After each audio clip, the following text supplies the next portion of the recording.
नमस्कार, आप देख रहे हैं news nation voice. Deputy CM Dinesh Sharma Congress की बसों पर क्या बोल रहे हैं, आइए सुनते हैं। ये 900 के आसपास ट्रेनें हमारे वहाँ पे आ रही हैं, 650 ट्रेन आ चुकी हैं। हमारी जो बसें हैं 12,000 परिवहन की बसें लगाई गई हैं जो यूपी एसआरटीसी की, और उसके अलावा 12,000 बसों के अलावा हर जिलाधिकारी का 75 आप जिले मान लें तो 75 के हिसाब से आप देख रहे हैं तो 15,000 बसें तो हमारी जिलाधिकारियों के सुपुर्द हैं।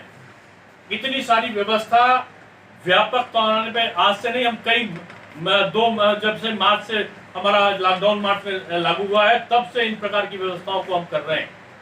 हमने अग्रणी भूमिका अदा की है।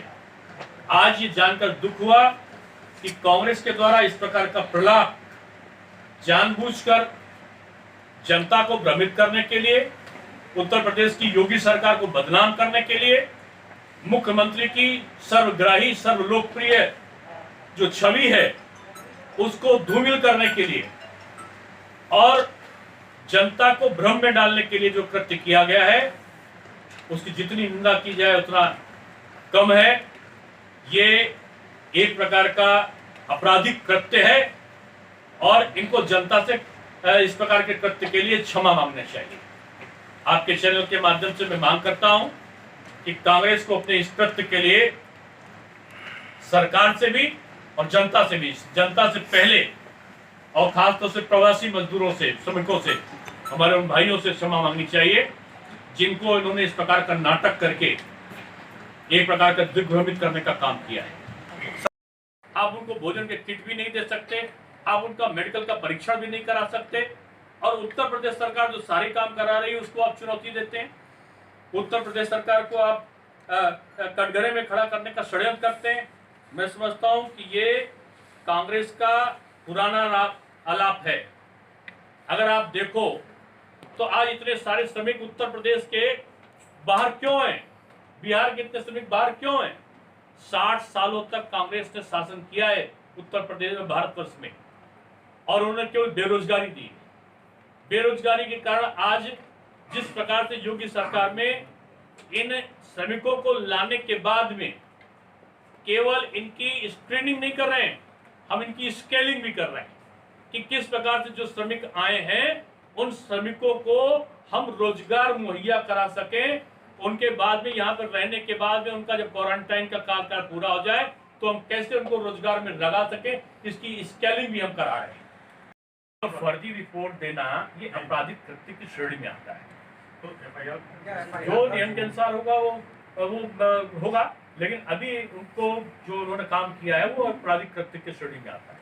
जो 1000 बसें उन्होंने वादा किया था उसमें जो भी ठीक पाई गई, क्या उसका सरकार इस्तेमाल करेगी, कितनी करेगी और कब तक उम्मीद है कि वो एक्शन में आ जाएगी? देखिए, जो कोई पहले तो सरकार इस बात का लिए पूरी तरह तय हो कि वो बसें लाई गई वो ब्लैक लिस्टेड नहीं है।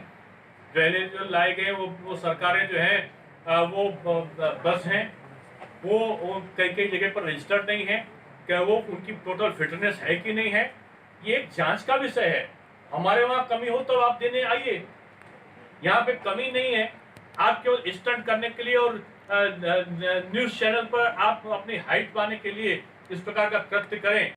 जिस प्रकार से घोषणा करी थी कि 1000 बसें आएंगी, अगर आप देखें तो लिस्ट में तो अभी तमाम चीजें भी हमारे आना बाकी है। आप अगर देखें तो इन्होंने लिस्ट भेजा, मिनिस्टर इरशाद के पास में क्या है, 3 व्हीलर। उन्हें पता चला कि रतन सिंह क्या है, ऑटो रिक्शा है। उसके बाद आप भेज रहे हैं गोविंद सिंह के पास क्या है, टेम्पो पैसेंजर है। अगर देखा सैकड़ों की तादाद में इस प्रकार आप स्कूटर से सबको लेकर आएंगे क्या, ई रिक्शा से आप लेकर आएंगे क्या, आप एम्बुलेंस से सारे लोगों को भरकर लेके चले आएंगे क्या? इस प्रकार का दुर्भावनापूर्ण और धोखाधड़ी का काम जानबूझकर उत्तर प्रदेश सरकार को भ्रम में डालने का षड्यंत्र, ये कांग्रेस को शोभा नहीं देता है। और समय समय पर ट्विटर पे हास्यास्पद टिप्पणी करने वाले लोग मैदानी हकीकत से वाकिफ नहीं है। उनको शायद पता नहीं है कि सबसे ज्यादा जो ट्रेन आई है 650 के आसपास 900 स्पेशल ट्रेनें लगाई गई हैं उत्तर प्रदेश में, जिसमें 650 ट्रेनें आ चुकी हैं। 10 लाख के आसपास लोग ट्रेन के माध्यम से आ चुके हैं। 12,000 परिवहन की जो यूपीएसआरटीसी की बसें हैं वो लगी हुई हैं, और उनको ये भी पता होना चाहिए कि 6 लाख लोग बसों के द्वारा अपने गंतव्य को पहुंच चुके हैं। इन सारे चीजों के अलावा अपनी सुविधा को देखते हुए, हमारे प्रवासी श्रमिकों की सुविधा को देखते हुए प्रत्येक जिले में विभिन्न प्रकार से, चाहे वो निजी बसें हो, सरकारी बसें हो या स्कूल के बसों को अधिकृत किया गया हो, 200 बसें प्रत्येक जिले में बॉर्डर पर जिला अधिकारियों को के सुपुर्दगी में रखी गई कि आवश्यकता पड़ने पर उनका उपयोग हो। की व्यवस्था कहीं भी सुनिश्चित नहीं हुई थी। ये उत्तर प्रदेश की योगी सरकार है जो आगे की भी सोचती है और जो वर्तमान में भी बेहतर करने पे अपने कार्यों में सफलता प्राप्त कर रही है। कांग्रेस का काम है व्यवधान डालना, कांग्रेस का काम है गुमराह करना, लोगों की भावना को भड़काना। ये आपराधिक कृत्य है और कांग्रेस ऐसा करके ये उत्तर प्रदेश में आने वाले प्रवासी श्रमिकों के साथ ही नहीं, ये पूरे भारतवर्ष की जनता के साथ में धोखाधड़ी कर रही है। अगर आपको लाना था पंजाब से, जिस बेदर्दी के साथ में भूखा के श्रमिक हमारा वहां से पैदल चलकर आ रहा है, राजस्थान में उसके साथ पुलिस भी बेइंसाफी का व्यवहार कर रही है, महाराष्ट्र में तो चित्तकार मचा हुआ है। कांग्रेस की सरकार है, कई दिनों से हमारे प्रवासी उत्तर भारतीय श्रमिक वहां पर पड़े हुए हैं, उनके साथ में कोई व्यवस्था नहीं हुई। कहां चली गई आपकी बसें, कहां चला गया आपका सिंपैथी का भाव, कहां चली गई वो आपकी आवश्यकताएं, वो कि जो देखिए, इनके पास चुनाव नहीं, इनके पास में धरातल पर कुछ नहीं है।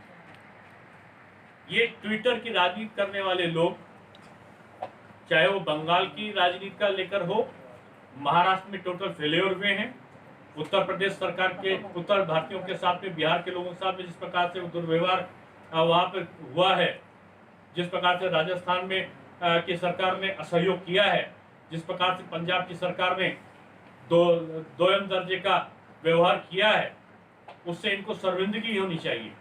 शर्मिंदगी की जगह पर इस प्रकार की बेहया हरकतें की जा रही वो उचित नहीं।